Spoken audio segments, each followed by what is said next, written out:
Hi everyone, I chose to do this presentation on a book called High Performance Leadership by author Paul Robinson. The Latin motto for the Olympic Games is Altius Citius Vitius, which also means higher, faster, stronger.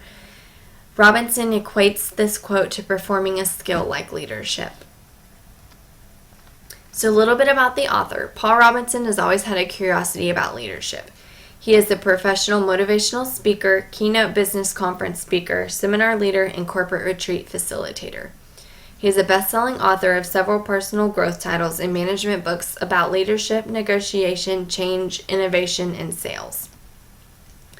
He is also the founder of Positive Revolution, which is India's first and largest motivational audio company that produces and distributes motivational audiobooks.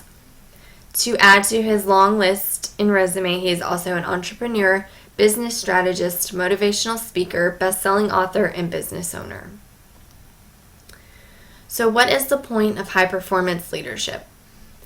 Robinson states that it's the new paradigm of leadership. Leaders are what leaders do. The quote on his website states that, "My vision as a professional motivational speaker is to enhance personal and organizational growth. My purpose is to empower audiences to look at their challenges smaller than they really are, make them focus on solutions by capitalizing on opportunities that are hidden within their problems. It is for this reason that I craft each one of my sessions specific to the challenges that my audience face. As a speaker, my job is to educate the human mind, touch the emotions of people, and challenge their will to do more." Essentially, high-performance leadership is geared towards anyone who is in a leadership position, someone who is aspiring to be in a leadership position, or someone who is just looking to extend their leadership skills and qualities. So what exactly is high-performance leadership? High performance is the means to set an audacious goal above your current functionality, which is higher than the current performance to achieve the perceived vision. Leadership is about improving performance, and performance is judged by results. Only you can manage what is measurable. Therefore, high-performance leadership is both manageable and measurable. So to get started, there are 3 approaches to high-performance leadership. Each has a different set of behaviors, a different way of thinking, and a different attitude. You can demonstrate a set of attitudes and behaviors to reach your desired level of high performance. So the first approach is action-based. These leaders, such as Steve Jobs, they take risks to get the job done. They're charmers who can convert the masses by their rhetoric alone.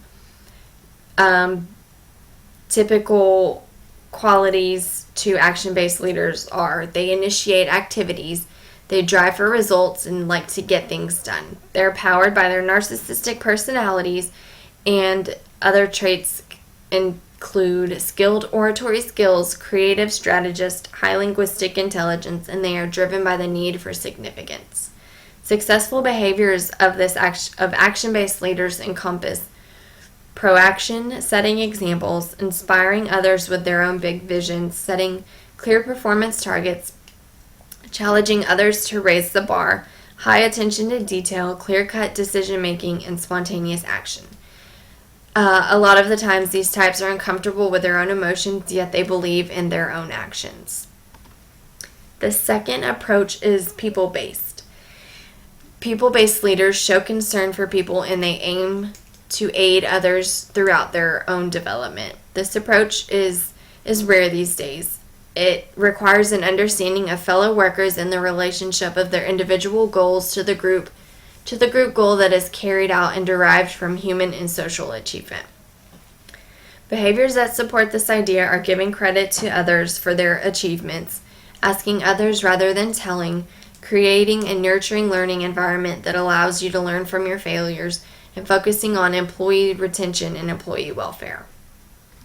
And the third and final approach is a system-based approach. This is very strategy-oriented in integrating other ideas and actions, innovation, and thinking. This principle is a concentrated leadership. These types are planners and organizers who get the job done by a collective effort in various departments. Collective and synchronized action is essential to a system-based leadership performance style. This leadership approach is ideal for large organizations and corporations. So what is the best type of high-performance leadership? There is no right or wrong form of leadership. What exists is effective leadership versus ineffective leadership. For example, an effective leader now might not be an effective leader in the future. Each leader leads differently. Are we born natural leaders? No. Leadership skills are developed. To become a leader, one must possess effective communication, able to work well with others, and be an influence on others. The first step is to be in tune with yourself. By knowing your faults or weaknesses, you will then be able to turn these into positive faults or weaknesses in order to best develop your own personal leadership style. So, understanding high-performance leadership. To better understand HPL, you must examine each word individually. High applies to setting an audacious goal above your current functionality, which is currently higher than the performance to achieve the perceived vision. Performance is a result of a particular behavior. What you do is your behavior, whereas who you are is your personality. Performance will not come simply because of who you are or what you know. It will come from the results you produce. And lastly, leadership is about improving people's performance, and performance is only judged by results. High-performance leadership is measurable and manageable.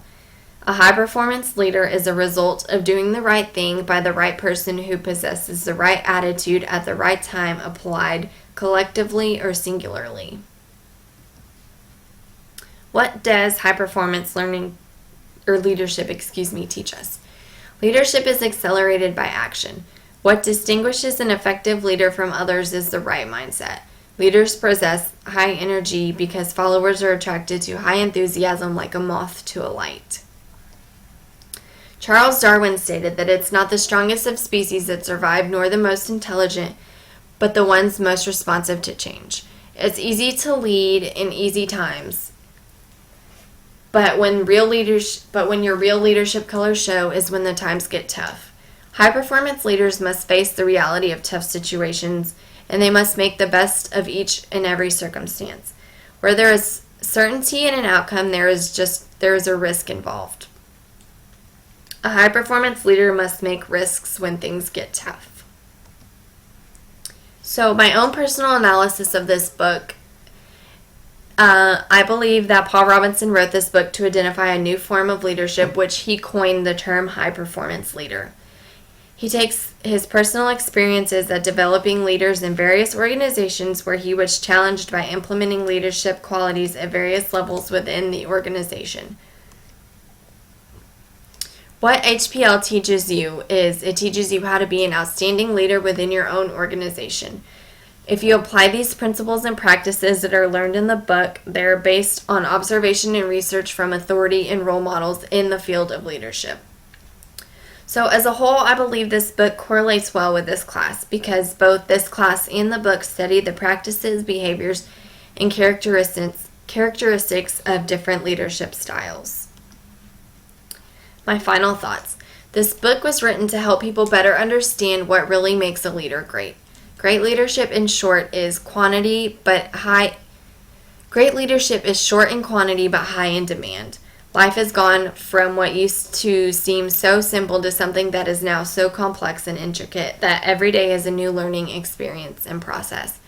Organizations are faced with new challenges every day that there is no manual, how-to, or set of instructions on how to handle these situations.